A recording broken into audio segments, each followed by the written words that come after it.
Hello, everyone.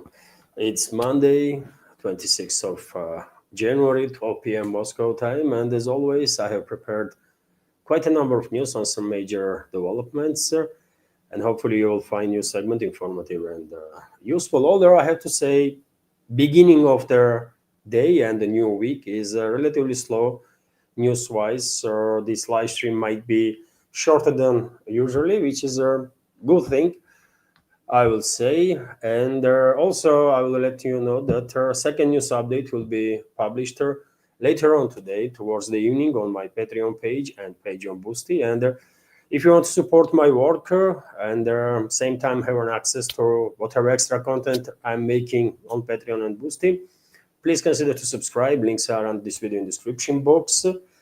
And so, yes, after the news segment, if there is any questions through support platforms, including Super Chat on Rumble, of course, I will react on that. And yeah, that's about it for an intro. Let's go through some news now.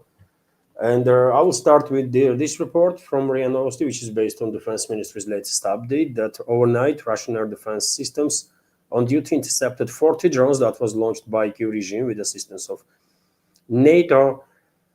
20 so report says that from 11 p.m. on January 25th to 7 a.m. on January 26th Moscow time, air defense systems intercepted and destroyed 40 Ukrainian fixed-wing unmanned aerial vehicles. Thus, military shut down 34 drones in the Krasnodar territory, 4 over the waters of the Azov Sea, and 1 each over the Bryansk and Kaluga regions. On other media outlet, I see a report that at least 1 civilian was injured as a result of this attack. This is preliminary information. If any update on that during the day, of course, I will share information in my next update, in second update, for example, on my Patreon and Boosty.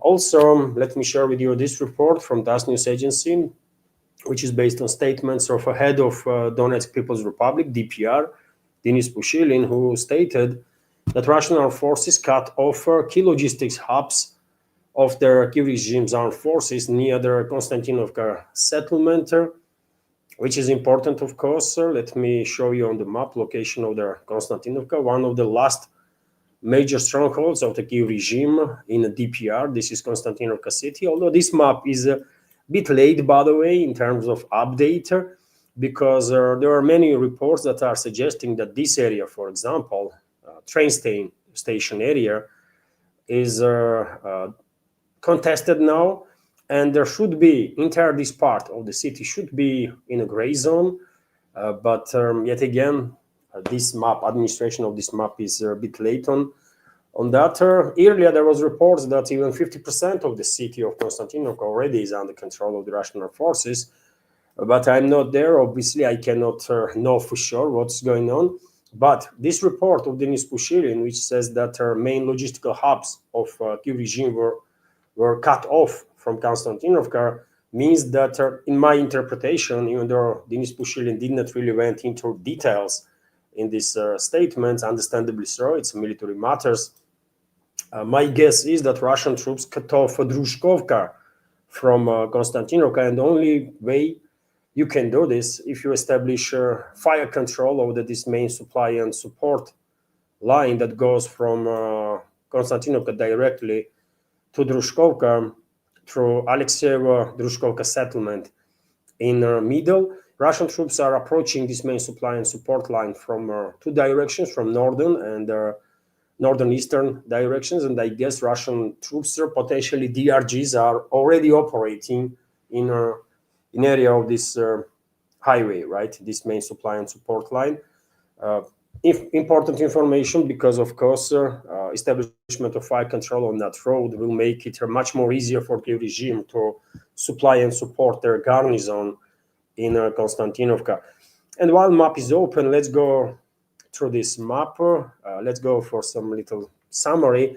In Kherson direction, from Kherson direction, let's say, there was no reports about some major developments. In Zaporozhye region, also no reports about some major developments. Russian troops are on the western side, on the western flank, are about 20 kilometers away from Zaporozhye city itself, which is of course administrative center of the region.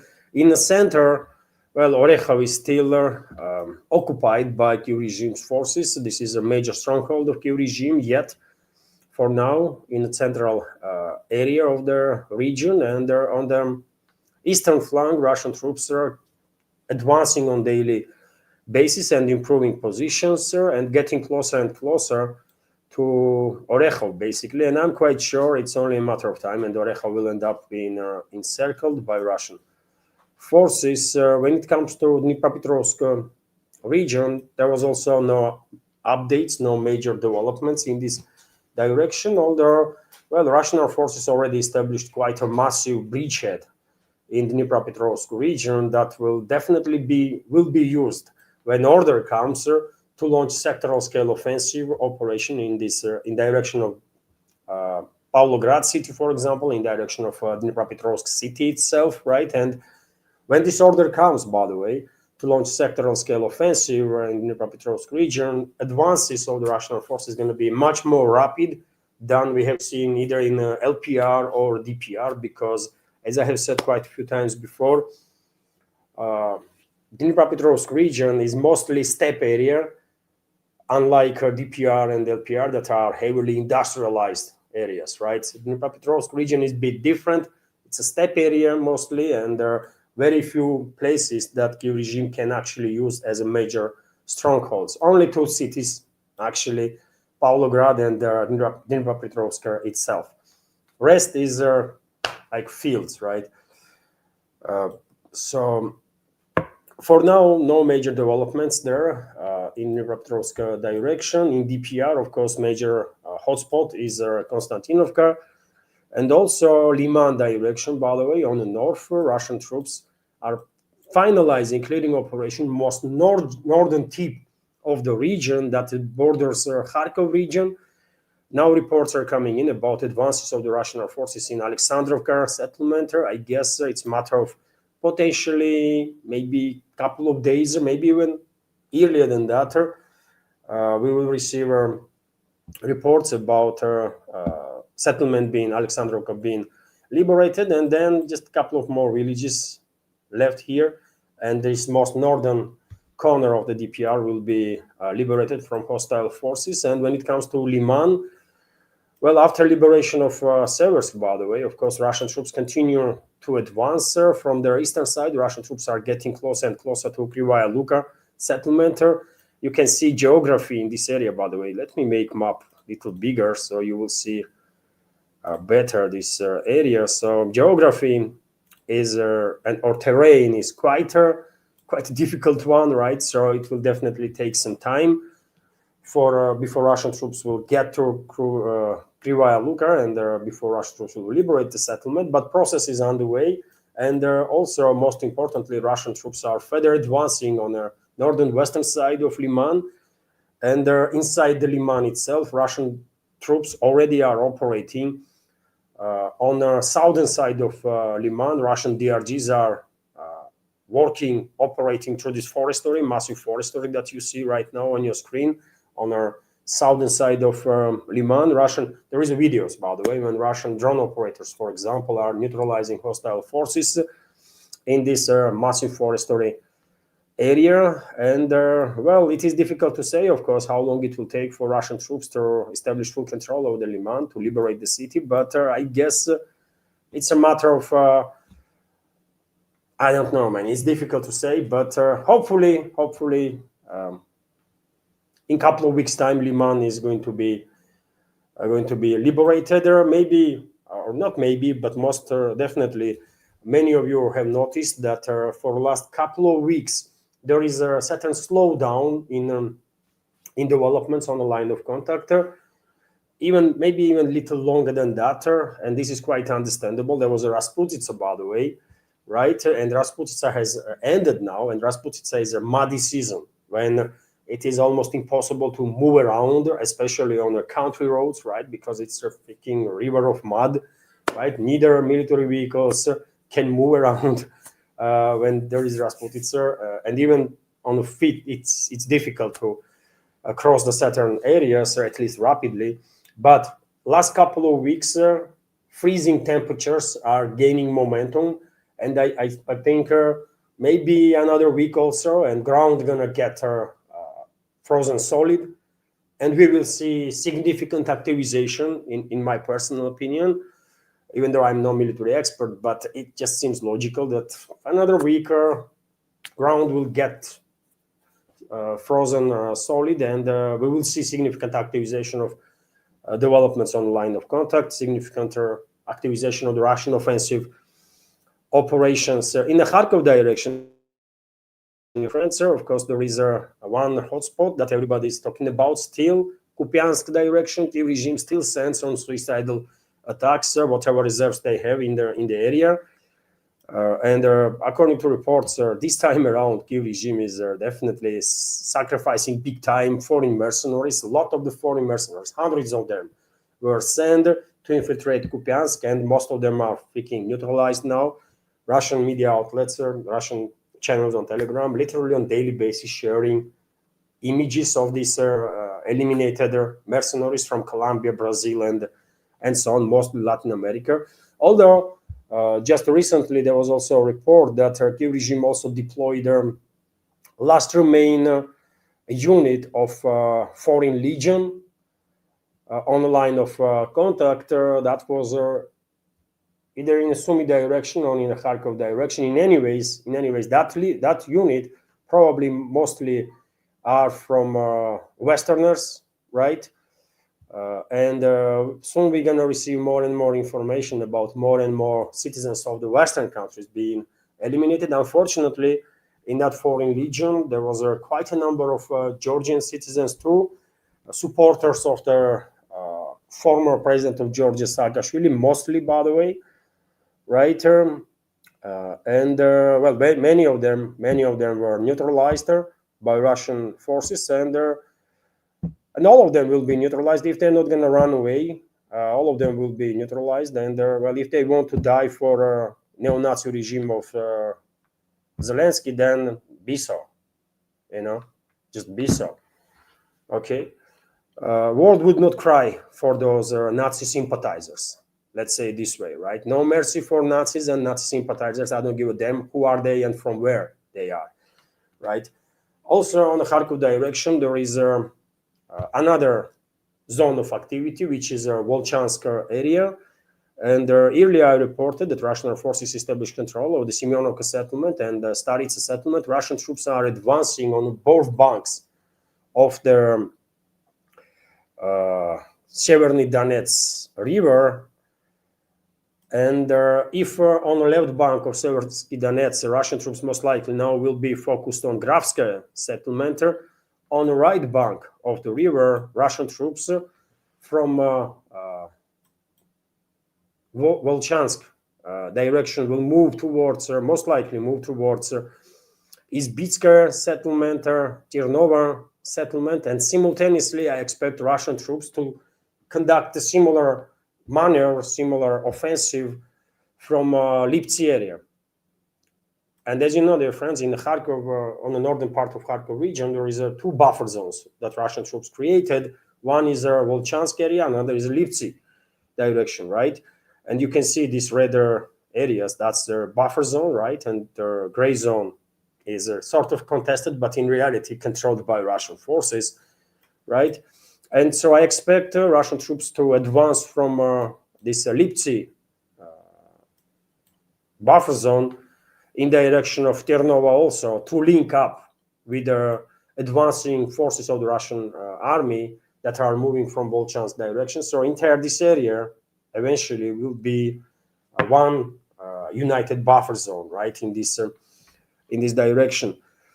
When it comes to Sumy, I did not see any reports in the media in past several hours about some major developments, just local scale skirmishes, also in mainly in the area of buffer zone, and of course long-range strikes, by the way, that Russian armed forces conducting to neutralize military logistical infrastructure of hostile side, and obviously energy infrastructure too. And that's about it for a short summary. Of course, for more detailed information, I recommend military channels. I mean, they are specialized on on military stuff, right? So they can provide much more detailed information about operations on this direction and that direction and this and that. So we all are familiar with military channels, right? So that's being said, let's continue with some other news. And I want to share with you this report, dear friends, from RIA Novosti, which is about strongest armies in the world. There is a rating, right? Global rating that, in this particular case, done by Global Firepower, whatever their organization is, right? And well, Russia remains, according to Global Firepower, the world's second largest military power. As of 2026, Russia ranks second out of 145 countries. The publication says Global Firepower annual military power rating is done since 1920, by the way. Oh, okay, by the way. Since from 1922 up to current times. United States tops the ranking. China, India, South Korea, France, Japan, the United Kingdom, Turkey, and Italy also made the top 10. Ukraine came in 20th. Really, by the way. I will argue that even though significantly beaten up, the regime's forces, I will say, on the ground, by the way, are second right now in terms of battle capabilities, and probably most of the Arab community will agree with me that Kyiv regime's ground forces, in terms of actual battle capabilities, definitely are second to only Russian army. And I'm quite sure, by the way, Kyiv regime's forces will eat British army in similar conflict that they are engaged in with Russian troops. Kyiv regime's forces will eat up British army, entire freaking British army, by the way, on the breakfast, French army on the lunch, and US ground forces at the dinner. I mean, let's be real here, right? Neither French, neither British, neither US militaries have any freaking idea what high intensity conflict is, what real war is. You know, just because they went and killed a million civilians in Iraq, and there are probably more than a million in Afghanistan, does not make them a good soldiers, man, right? And their reliance on aerial support is just, I mean, tremendous weakness that they have. Without aerial support, neither of NATO armies, by the way, are capable of anything, right? On the ground, come on, man. Do you think British army will do anything against their Kyiv regime's forces? And yet again, Kyiv regime's forces that have been heavily beaten up by Russian troops.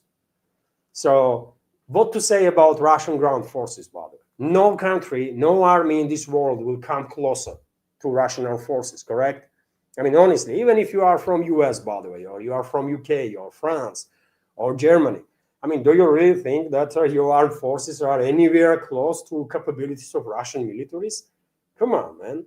So what the heck is wrong with this global firepower? How they are making these ratings? How come that US ranks number one? By which measure? When US militaries fought real high-intensity war last time? Vietnam, correct? And they lost it. Last time I checked, they lose that fight. Before that was North Korea, and there was a point when Korean troops, with assistance of Chinese troops, yes, with assistance of Soviet militaries, almost drawn US troops and their allies into a freaking sea, right? And then due to poor command of North Korean troops and Chinese troops, well, they did manage to, and some brilliant maneuvers, by the way. Let's make it as it was. Some brilliant maneuvers on part of US militaries. And they still had at the time some militaries, high-ranking militaries that had actual war experience, right, since the Second World War. So yeah, they did manage to get up to 37th parallel, right? And at that point, war ended there. But US did not win, by the way. US was this close to absolute disaster. Then there was a Vietnam high intensity conflict, and US lost it. And the rest of the conflicts that US was engaged, they were nowhere near to fight near peer adversaries. In Afghanistan, they were fighting civilians basically quite effective. They killed like 100 times more civilians than combatants. So how on earth US militaries are first, man? By which measure? How? Just because US has like 10 freaking these massive coffins that they call aircraft carriers? Just because that US is number one? I mean, seriously? Our militaries, by the way, will exterminate US militaries on a battlefield and would not even notice that there was any freaking significant enemy up front of them, right?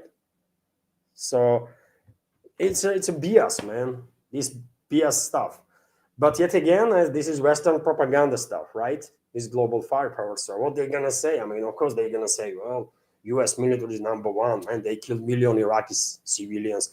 In Fallujah, they burned, like, I don't know, 10,000 civilians with white phosphorus. What a brave militaries they are. Oh, what a brave militaries, man. They burned down alive thousands of civilians there with the chemical weapons. Oh, such a bravery, man, on part of US. Unbelievable. So never trust, by the way, this Western propaganda garbage, right?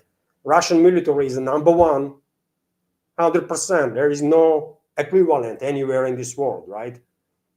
And if it comes to actual war between Russia and US, by the way, we should remember that there are going to be no winners because of the nuclear weapons, right? We're just going to kill each other, and that's it. And while doing so, we will quite effectively kill everyone else, right? We will sterilize this planet mostly, right? Some bacteria will survive, most definitely, but yeah, for humanity, that will be end. Anyways, let's continue. Press spokesman of the Russian president, Dmitry Peskov, on the trilateral negotiations on this proxy war that West is wages against Russia, stated that Kremlin positively assesses the fact that constructive negotiations have begun in UAE, by the way, and Friday, Saturday, there was meetings, trilateral meetings between Russia and Russian enemies, US and their Kiev regime, right? Their continuation of their trilateral negotiations in Abu Dhabi is scheduled for the next week. That is this week, correct? But an exact date has not yet been set. I mean, he meant this week or the next week. I mean, we will find out. We will find out. Earlier, there was a Western propaganda outlets that were reporting that on 1st of February, next round of talks will take place in UAE. Maybe correct, maybe not, but in any ways, in around next 10 days, probably next round will happen. Also, Peskov went to say it's unlikely that there will be friendliness in the negotiations on this war, but if they are going on, then we need to try at least to achieve some results, something. Okay. Understandable statements. Moscow was, not really in a hurry to share anything really about recent talks in UAE. There was just general statements on the matter that yes, there was a talks and it was constructive, blah blah blah blah blah blah. Nothing specific, right? Which is understandable. Moscow don't really operate in a megaphone style like US does, right? And US allies, they talk first and then engaged in some stuff, right? They love this public relations stuff, right? Russia is operating a bit differently. And I think this is the right way to go. I mean, first, let's achieve something, right? Let's have something to talk about and then talk about, right? Why are you going to make statements up front when you have no freaking idea what's going to happen? And when there is a process in the way, why would you want to jeopardize the process making statements that can be interpreted this way or that way, right? And become a distraction. But yet again, Moscow has a right, in my opinion, approach Washington and their allies of Washington have different approach. They love these public relations, and they're not going to change, by the way, right? So also, Peskov went to say that the territorial part of the Anchorage formula is crucial for Russia. So the part of the Anchorage formula that concerns territorial issues is fundamental for Russia. Russian presidential press secretary Dmitry Peskov told the reporters.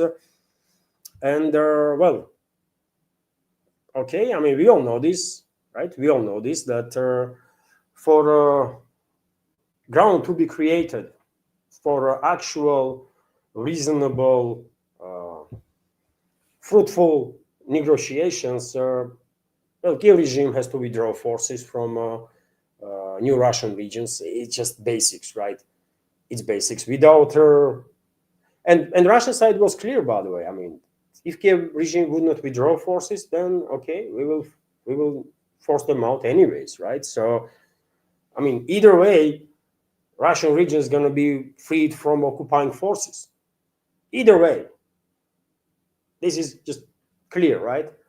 But if we want to fast track, let's say, if Western ruling class is serious about the escalation, and if we want to fast track final resolution, which should be sustainable peace that demands, among other things, root causes of the crisis to be addressed, which on itself means new security architecture to be worked on and created, basically, right? In Europe, if we want that to happen, and if we want to fast track the process, then Kiev regime's forces have to go, man. Right? They have to leave the territories that don't belong them, and then we will talk.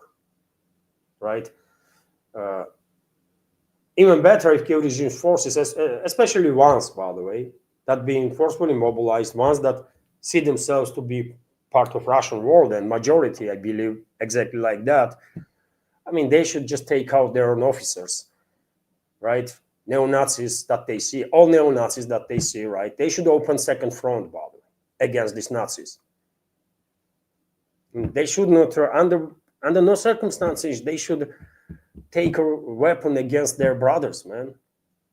How they can do this, man? They are killing their brothers for geopolitical agenda of their globalists. What they did to their freaking brains, man? They are killing literally their brothers. For what? For taking Western geopolitical agenda? They're gonna regret this, man. They're gonna feel the shame when time comes, man. Time comes. But anyways, traitors were traitors always, man. I mean, there are a lot of traitors, unfortunately, not just in Russia and in Russian world, but just everywhere. Name the country that has no issue with the traitors. All sorts of traitors. These brainwashed creatures are just freaking everywhere, man. And I don't know if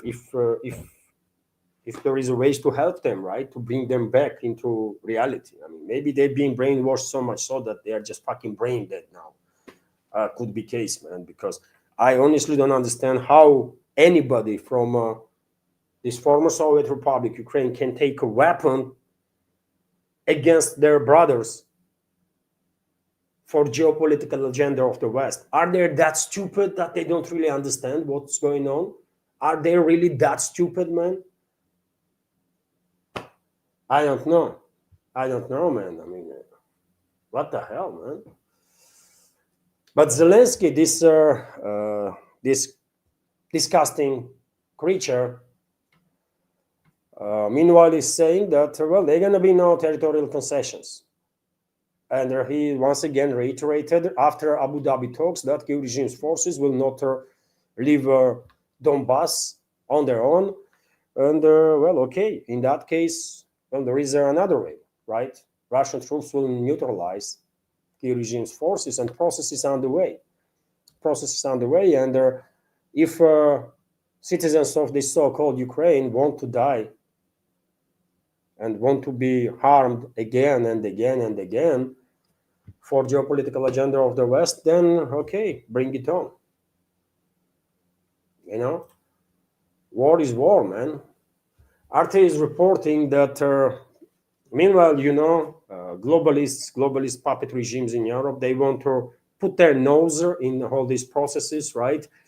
But Moscow is reluctant to have any talks with these non-relevant European regimes, or for that matter, with the Brussels bureaucracy, corrupt, tremendously corrupt bureaucracy of globalist bureaucracy of Brussels.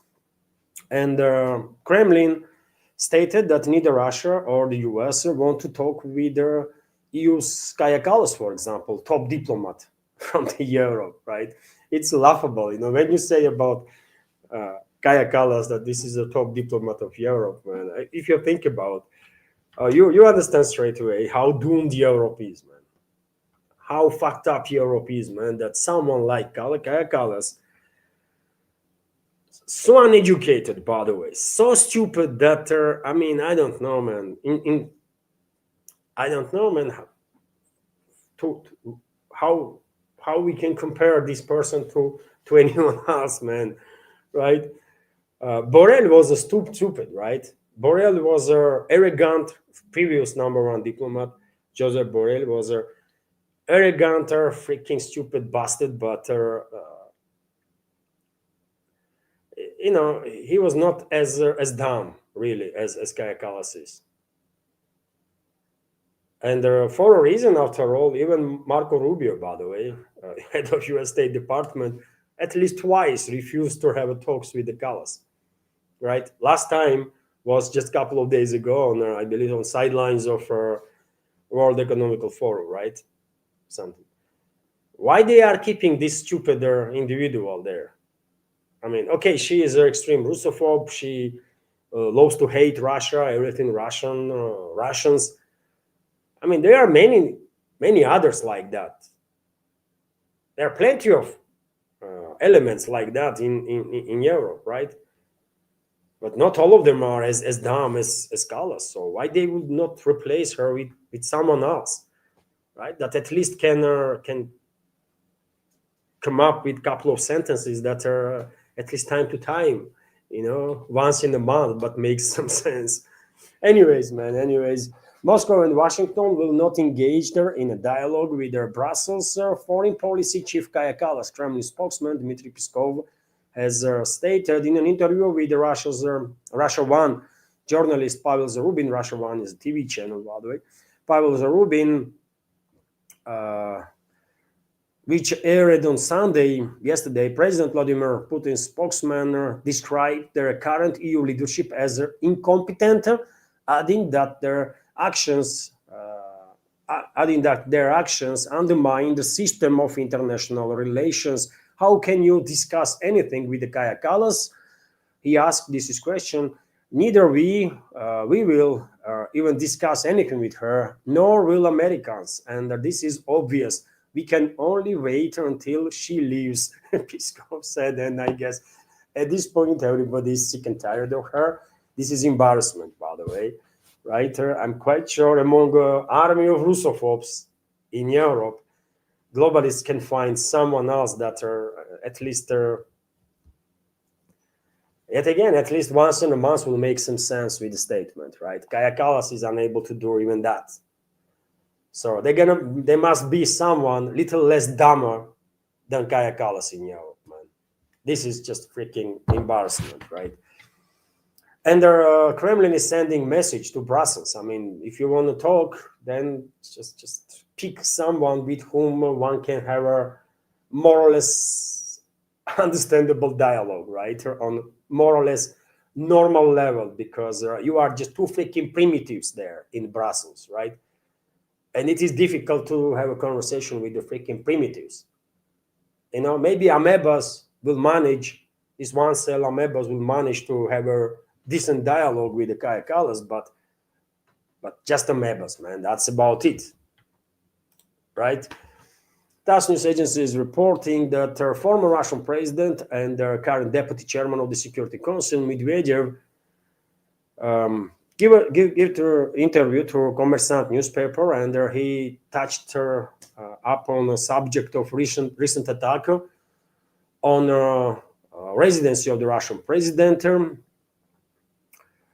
And you know the deal, by the way. There was a massive attack on Russian president's residency that was in the Novgorod region, right? And according to reports that I have seen on internet, that was not just their ordinary residency or some house, let's say, of a presidential institution, but in that particular area, there was a command and control center of Russian nuclear triad.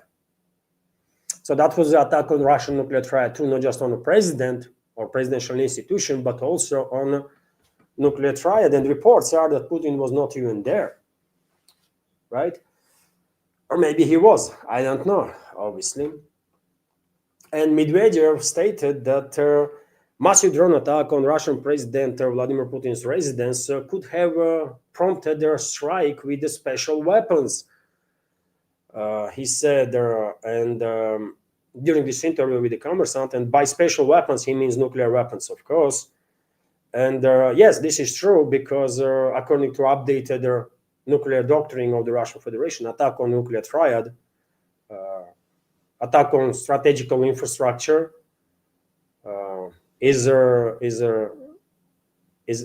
creates a legal basis for nuclear response from Russian side, right?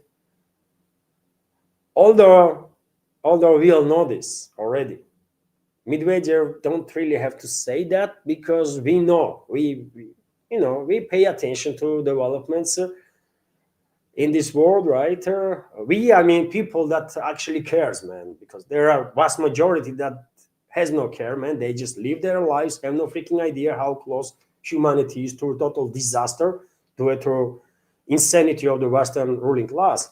But there is a small minority of us, right?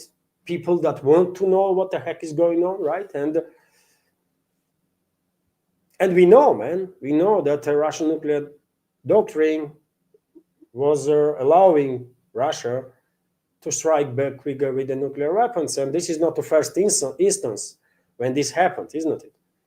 Russia already had several, at least, by the way, several times, crisis situations when Russian nuclear doctrine would permit Russian president to deploy nuclear weapons, but he didn't. And at this point, I think there is hardly anybody in this world, really, even in Russia here, by the way, probably there is hardly anyone left who thinks that Russian president, current president of the Russian Federation, will ever authorize deployment of these special weapons, as Medvedev framed it, right? No matter what are our enemies gonna do.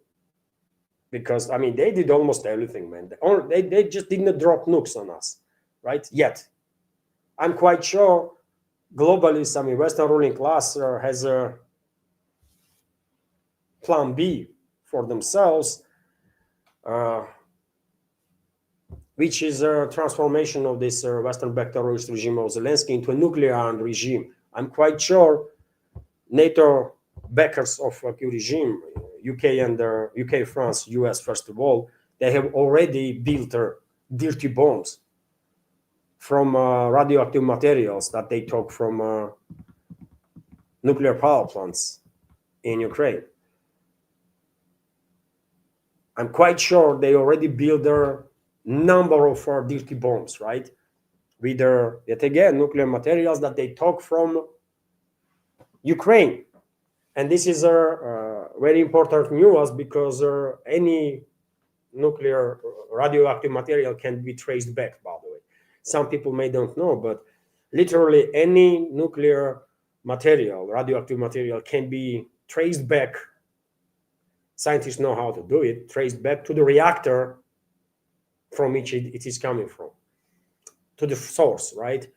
So that's why I'm sure Western elites, to maintain plausible deniability, already created a number of dirty bombs, maybe dozens,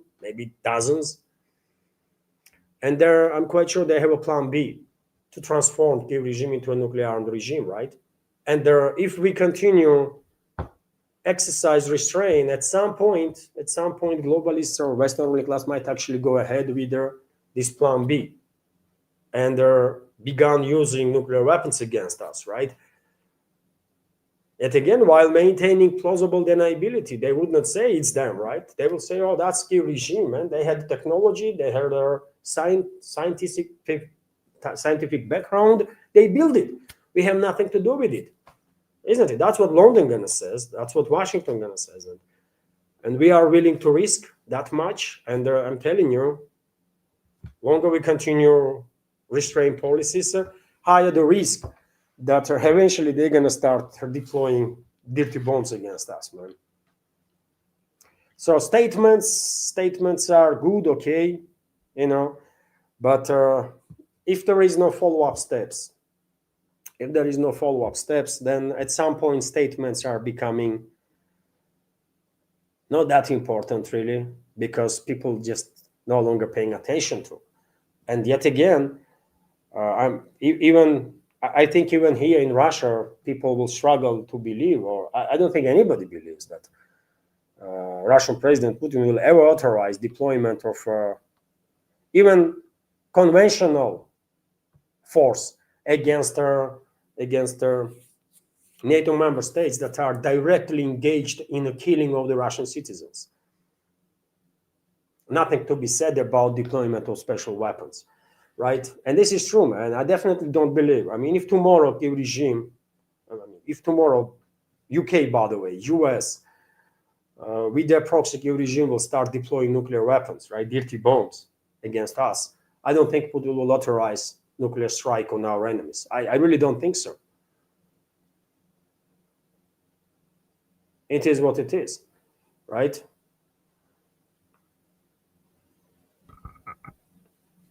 So yes, Medvedev, you're correct. There was a reason to deploy special weapons, but why didn't you? Why didn't you, man? This is not the first time, isn't it? We are facing such a crisis. They attacked a Russian nuclear threat how many times? And what we did in response?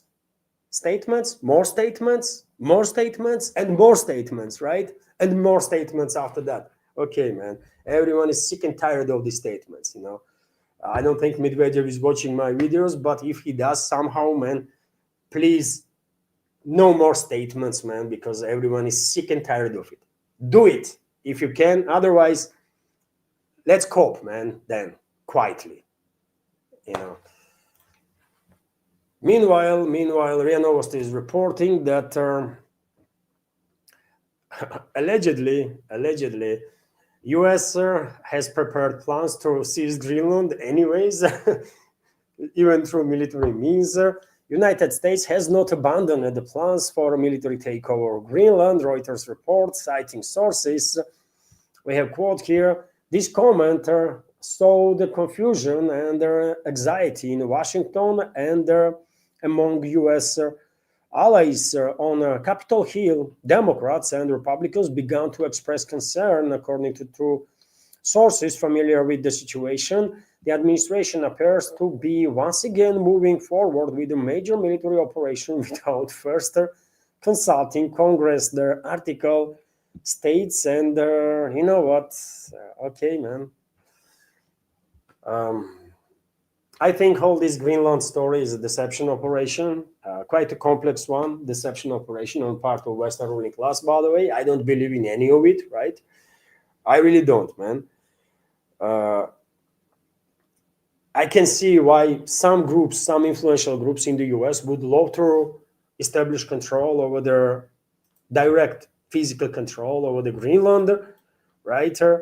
But after Greenland, by the way, Greenland alone will not help them to become a major Arctic power. They need Iceland, by the way. They have to do something with Norway. They have to do something with Canada, by the way. Can they do it, actually? No. So therefore, this is all faking deception operation. All we are observing now is consolidation, basically, of collective West in Arctic direction. right? That's all, really. Because of course US can take over Greenland like in hours time, literally in hours time, right? Whole island will be controlled. They don't even have to deploy much troops, by the way. They have 150 militaries on island, 200 militaries. That's, I guess, enough, right? No one gonna start fighting them there. And then what? Question will be, I mean, okay, you occupying Greenland, and then what we're gonna do, right? To become a major Arctic power, Greenland alone is just freaking nothing. You need Canada, you need Iceland, you need Norway, by the way. Norway's coastal line, right? So you're gonna go and occupy Norway too, and you need these archipelagos, right? This is a Russian archipelago, by the way. Spitsbergen, isn't it Russian? It's Russian, no? Or it's Norwegian. This is Novaya Zemlya, right? This is for sure Russian. Um, and I think there is some agreements, by the way, in regards to Spitsbergen. I think Russians can go there, right? Anytime they want, if they actually want to. There is some agreement in the place, I think. But anyways, um, this is all just a massive deception, man. Massive deception. I find it very difficult to trust anything that comes out of from US, and that includes all these reports that US gonna go ahead and do some takeover of Greenland. They're not gonna do shit, man. Come on, they don't. Only Greenland will do freaking nothing for them. They need to have a Canada. They need to have a Iceland. They need to have a Norway, and they're gonna go ahead and occupy all these countries. Even Scotland, by the way, in some ways, right? Or UK. Okay, US can, do something in UK, encourage Scottish people to gain independence, and then do some business with Scotland separately. Theoretically, all this stuff is possible, but no, man. All this noise is about redirecting focus of Western world, collective West, towards the Arctic, because well, everyone understands that Arctic's northern sea route, northern maritime routes are gonna be only safe trade routes, maritime trade routes, by the way, in 15, 20 years from now, right? And they need some infrastructure in place, otherwise they're gonna freaking struggle. Existing major trade routes in global south, by the way, right? Uh, in global south or elsewhere, Red Sea, this Suez Channel, by the way, right? Panama Channel, off coast of South Africa. All these routes not gonna be that safe soon because of the destabilization that world will undergo. And the only safe route gonna be northern sea route. They want part of it, but yet again, tactics are very strange, really. I mean, what kind of tactics US is deploying to like force collective West to invest more in Arctics? What kind of tactic is that? That I'm gonna take this territory from you, I'm gonna make you our 51st state, and I'm gonna do this, I'm gonna do that. What the hell, man? Really? Is there anybody sane left in US ruling class? All of them are freaking insane. I don't know. So yeah, this is all BS, by the way. They're gonna be no freaking military action to establish control over the Greenlander stuff. If Americans want to build bases there, as they say, well, they can go ahead and bring entire their freaking army into Greenland. Denmark has no issues with that, right? Okay, do it. If they want some mineral resources, Denmark is open for negotiations. I believe Greenland would not be against negotiations on the matter too, right? Anyways, everything you hear, almost everything you hear about Greenland is a BS, by the way. Now, let's talk about Middle East. And according to Israeli Channel 13, U.S. carrier strike group led by aircraft carrier Abraham Lincoln has arrived in the Middle East. This is obviously a significant force, aircraft carrier, but not as significant as one can imagine. It's not really that much, right? It's not enough to sustain a long-term, even aerial assault on Iran. Iran is a massive country, by the way. Some people are not realizing, because of the lack of knowledge in geography, right? Many people that are commenting even political stuff and geopolitical stuff, right? They are so off their mark because they have even basic knowledge of geography. Iran is like, I don't know, 3 times bigger than Iraq. It's a massive country. And to sustain constant aerial attacks on Iran, by the way, you can imagine level of dispersion of the Iranian military assets, right? It's huge areas. One aircraft carrier is not enough. Middle Eastern bases, by the way, that can be and most likely will be at some point used for strikes on Iran are in the range of Iranian missiles. All of them are in the range of Iranian missiles, right? So, yet again, if a main goal of Western ruling class is to destabilize Iran, cause sectarian violence or religious or cause violence or conflict, internal conflict on ethnic and religious lines, I mean, just strikes would not be enough, I guess, because yet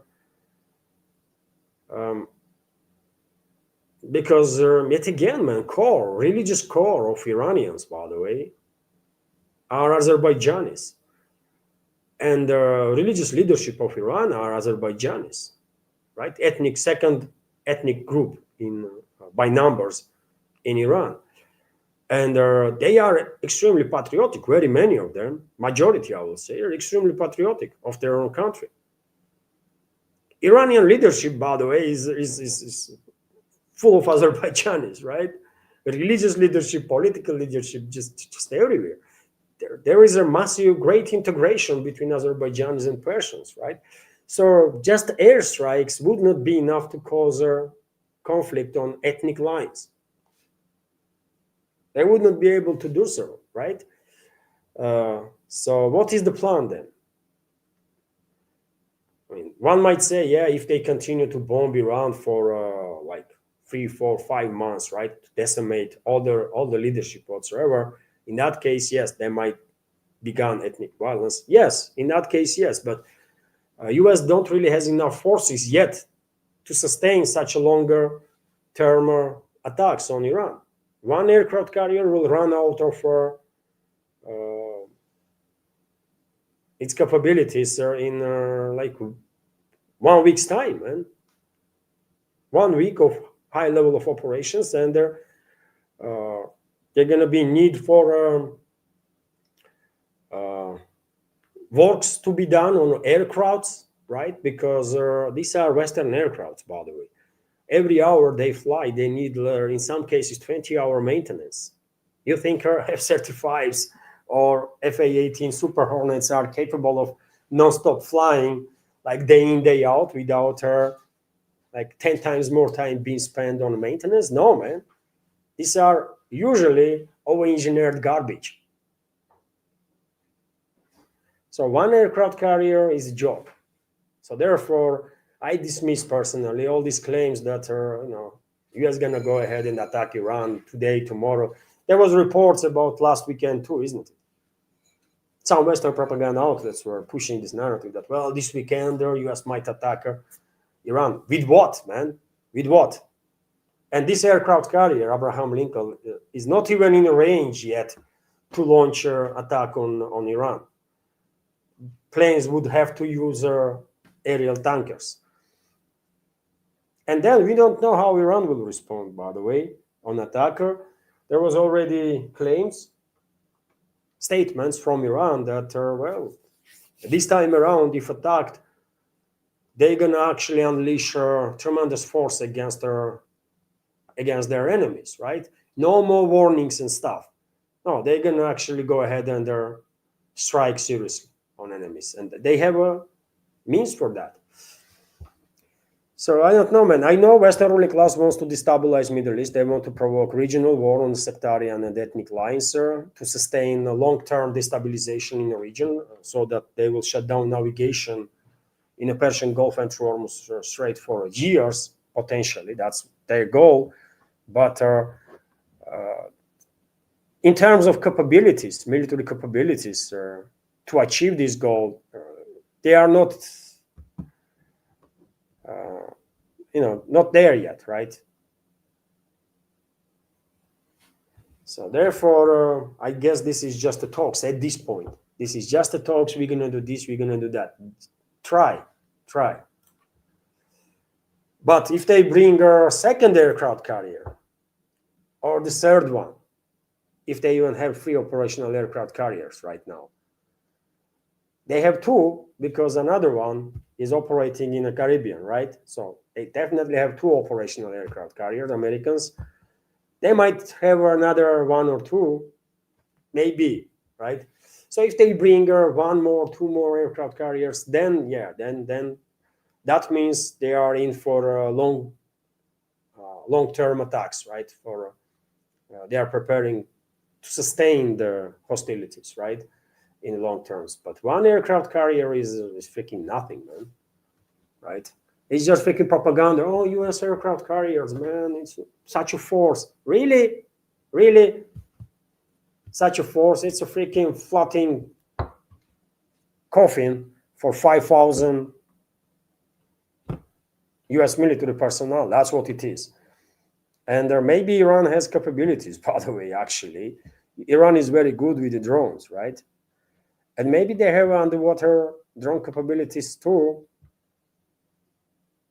that will be able to bypass whatever defensive lines are around the aircraft carrier.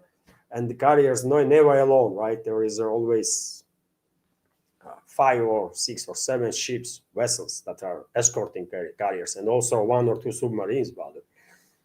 So if Iran has underwater drones that can bypass these defense lines of carrier and then to strike it, then yeah, that will be something. Anyways, Yemeni Ansar Allah movement released a statement, teaser video actually, and stated that well, they're gonna take action. They're gonna take action against hostile states that will attack Iran. So if Iran comes on to attack her, Ansar Allah movement is saying that they're gonna attack everybody who will be engaged in that war. They proved they have capabilities, by the way, to harass U.S. Navy, right? And there are such anecdotic stories, by the way, in terms of deployment, in terms of a war, actually, that happened between the U.S. Navy, British Navy, and the Navy of Germany. German frigate was also there, right? They almost, and German warship was engaged in friendly fire. They almost killed their allies, by the way, those Germans, right? Some dodgy stuff was going on. U.S. lost at least 2 planes, right? They crashed her, allegedly. There was a strike also on aircraft carrier. Have you seen images, by the way, of damaged aircraft carrier? It was one might argue, minor damage, but still, by the way, Yemeni drones did manage to reach it. There was numerous occasions of friendly fire, right? So it was a chaos, man. U.S. Navy is not as good as some movies are telling. Hollywood movies are telling the people, man, right? Nothing to be said about these quasi states in Europe and UK, Germany, and rest, man. Their navies are just speaking joke, man, right? So I can believe that Ansar Allah can actually harass military vessels of anti-Iranian coalition, for sure, and they proved this already. And also Donald J. Trump went after Canada again. He's fixed on Canada, isn't it?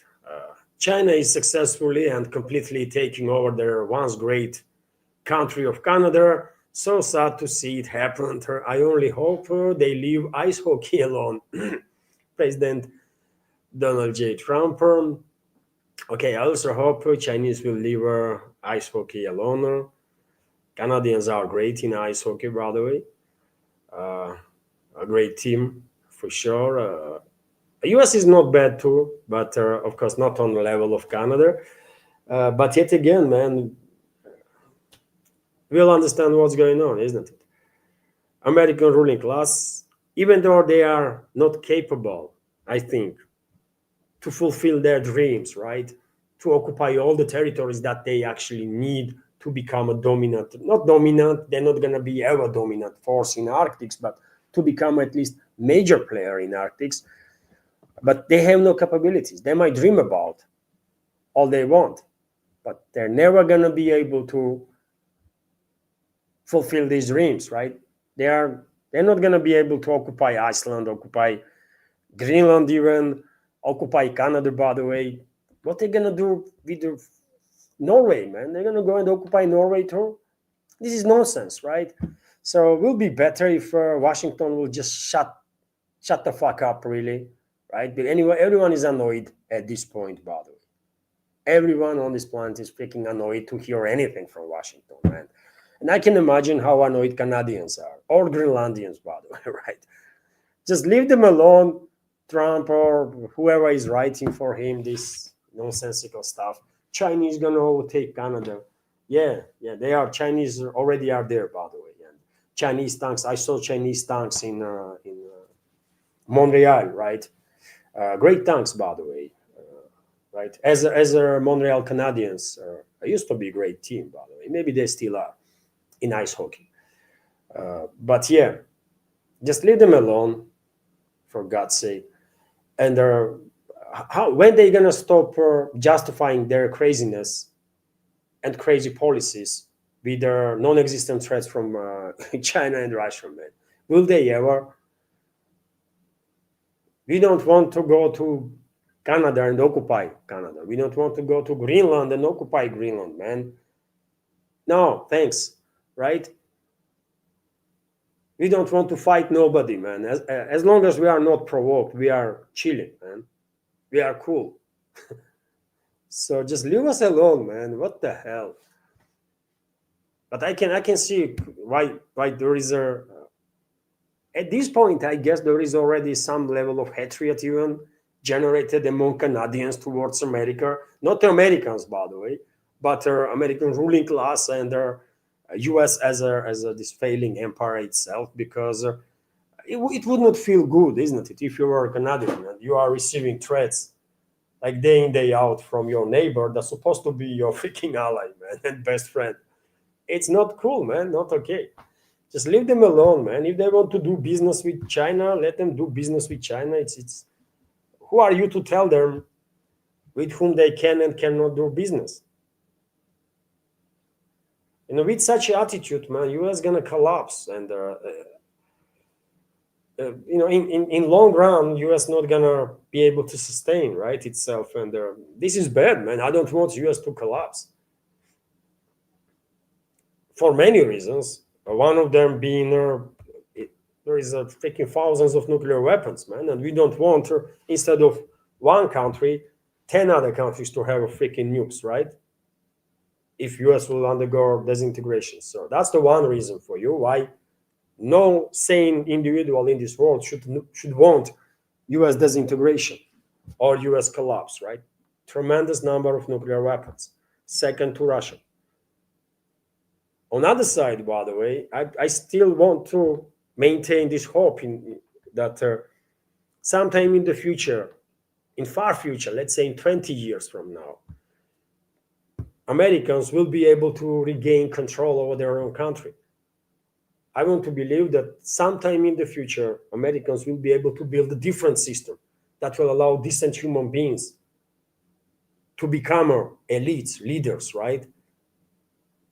And in that case, by the way, I definitely see US to be crucial member of the world community, right? I see US in that case. I see US to be Russian ally. I see US to be India's ally, and we need this, by the way, right? We need this. I have said that many times before. For example, to stay on a safe side and to be sure that you know what, in 20, 30 years from now, if China will be led by some, I don't know, psycho that would want to, like US is led now by psycho, and not just now, but that's tradition in US. They never had normal human being as a decent human being as a president, right? Never, literally never, by the way. Even these so-called founding fathers, but freaking slave owners, man. So how you can call someone that had slaves decent human being, man? Come on, right? In my civilization, that kind of people cannot be called decent, right? So I don't know Western civilization, but yeah. So just to be on the safe side, you know, we will be better off if US was led by normal people, so that if in 30 years from now some psychopath gains power in China, we're going to be able to keep Beijing in check. And Russia and India, we are strategical partners, right? And we will maintain strategical partnership, but US led by decent people will be very helpful. So that's another reason why I don't want to see decline of the US. I want transformation of US into actual republic, into a decent freaking country, not this garbage that it is right now. You know. So Trump, just go kill yourself, dirty fucking scum, man. RT is reporting, meanwhile, that well, China.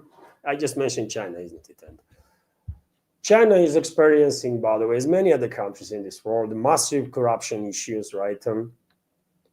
Massive. And we have this report that China has launched an investigation into its highest-ranking general, Yang Yuxia. The country's defense ministry has announced her. Yang, member of the Communist Party's Politburo and the vice chairman of the Central Military Commission, China's top military body, chaired by the President Xi Jinping himself, is suspected of serious violations of discipline and the law, according to a statement released by the MOD on Saturday, Chinese militaries on Saturday. Another senior military official, also SMS member, which is Central Military Commission, Liu Zhenli, is also under the investigation on a similar grounds. Ziyang, 74, joined the People's Liberation Army in 1968, and stayed in office beyond their customary retirement age for Chinese militaries. Some Western outlets, including the Wall Street Journal and the Times, suggested that Ziyang may have leaked information related to China's nuclear program to the US and accepted large bribes in exchange for official promotions. Beijing has not confirmed these claims. The state-run Global Times cited the additional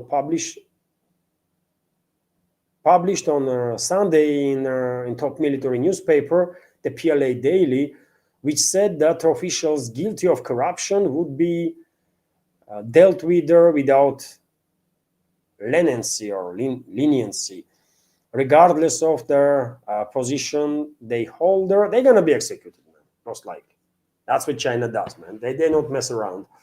They have quite strict laws, man, and there are very many corrupt officials have been executed,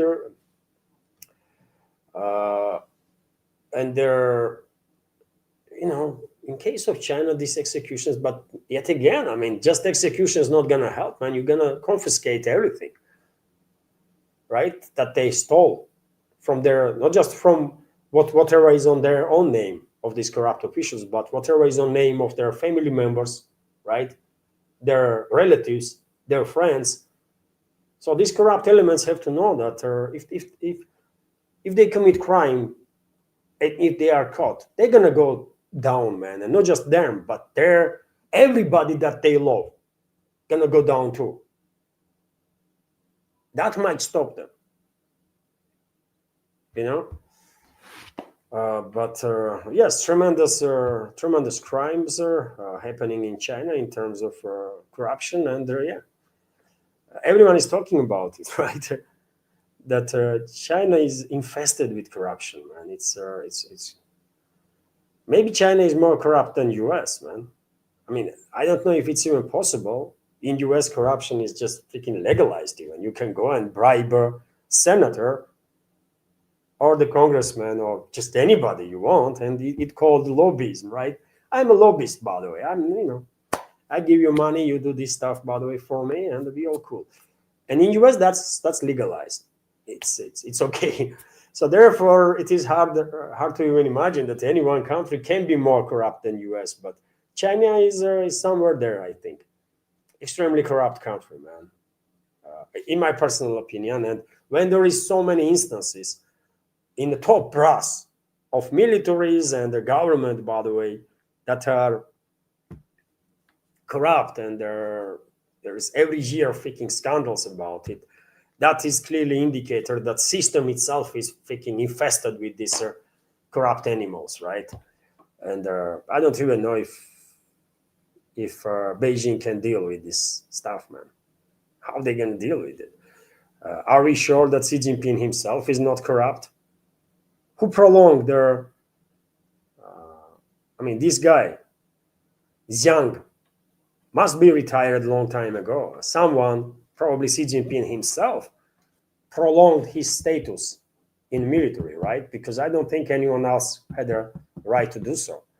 Here in Russia, by the way, I mean, head of general staff Gerasimov should be on a pension now.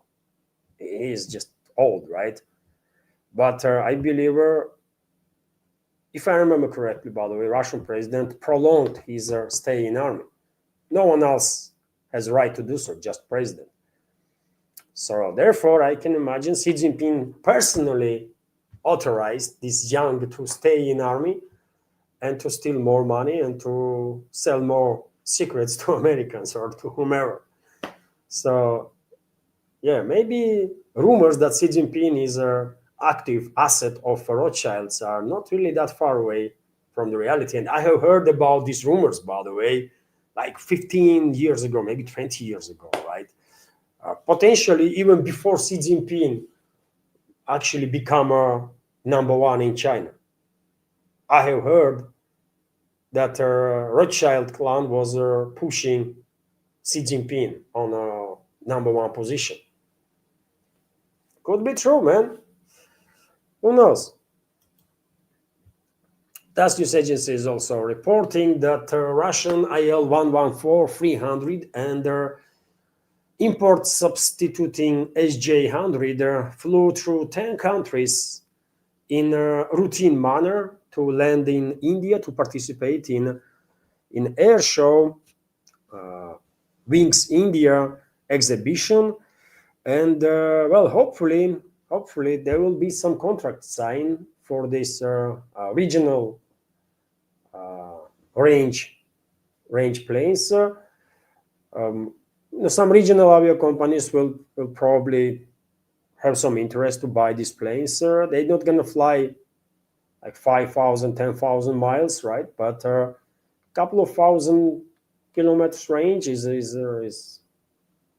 exactly the range for these planes. So it's ideal for regional flights, right?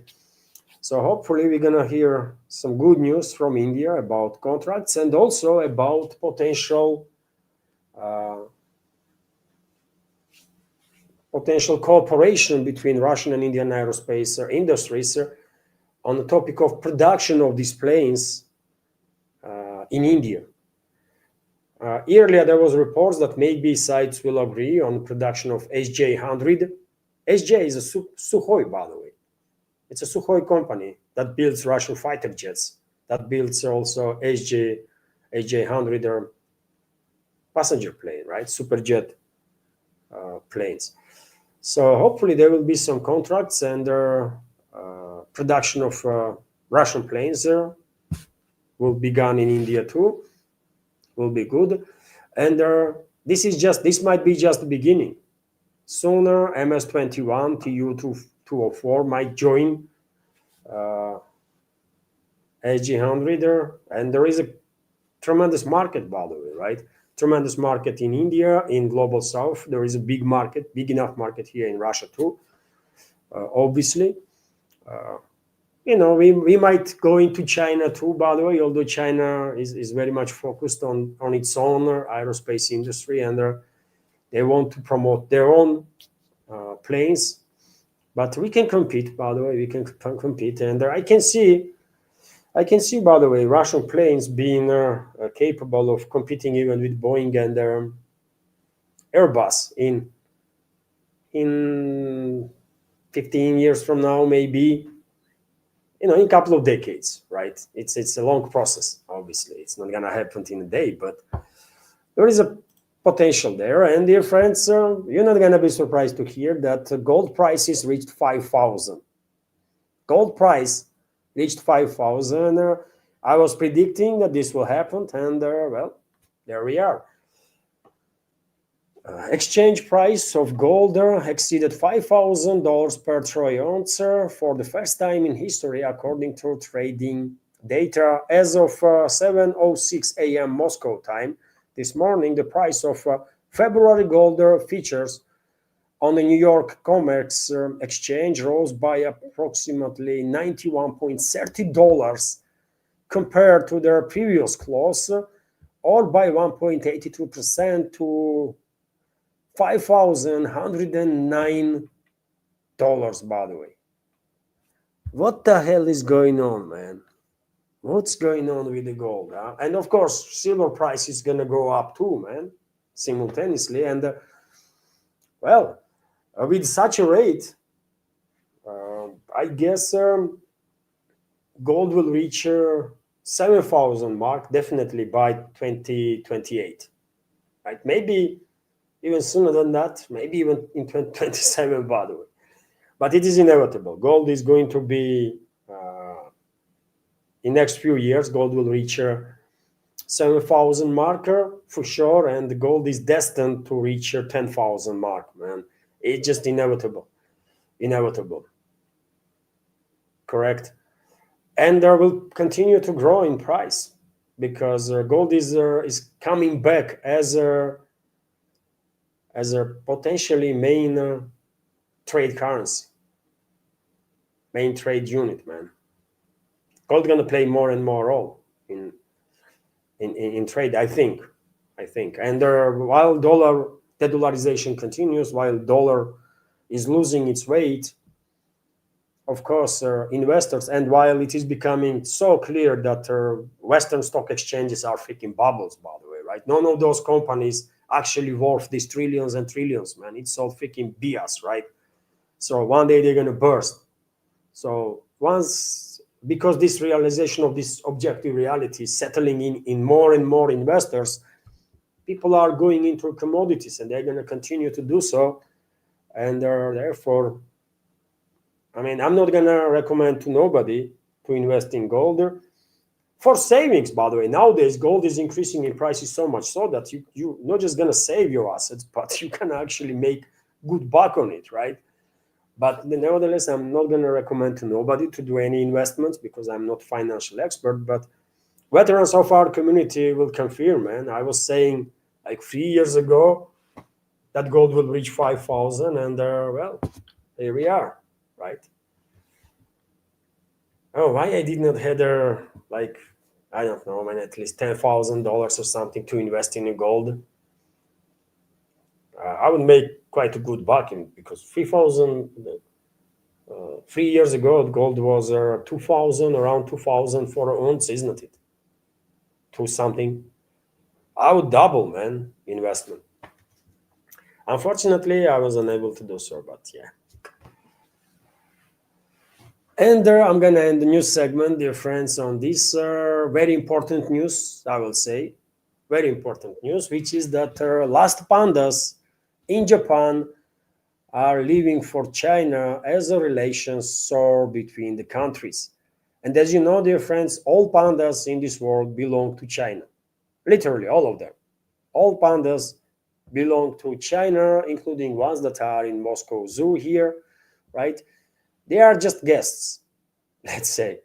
And as long as you have good relationships with China, they are staying. But once relationships are becoming hostile or better, pandas are leaving.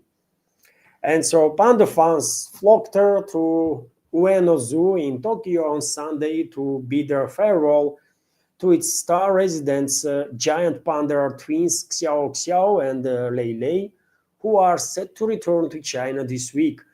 The departure of their 4-year-olds will leave Japan without pandas for the first time in over 40 years. So there are going to be no pandas in Japan, by the way. China first sent pandas to Japan in 1972. It called panda diplomacy, by the way, right? In 1972, as a goodwill gesture, marking the normalization of the relations between the two neighbors. Under Beijing's so-called panda diplomacy, China retains ownership of their animals, treating them as national symbols and goodwill ambassadors on a loan to countries it seeks to strengthen ties with. Prospects for replacement per now appear slim, with relations between Tokyo and Beijing reportedly at their lowest point in a year. So yes, by the way, I don't know if there are any pandas in South Korea. Probably they are, but we do have pandas here in Moscow, so Japanese can come to Moscow and see pandas here. Katyusha and Jinjin, by the way. Katyusha is a smaller one. It's getting bigger though, right? One day I'm gonna go to zoo, by the way. I'm gonna make video.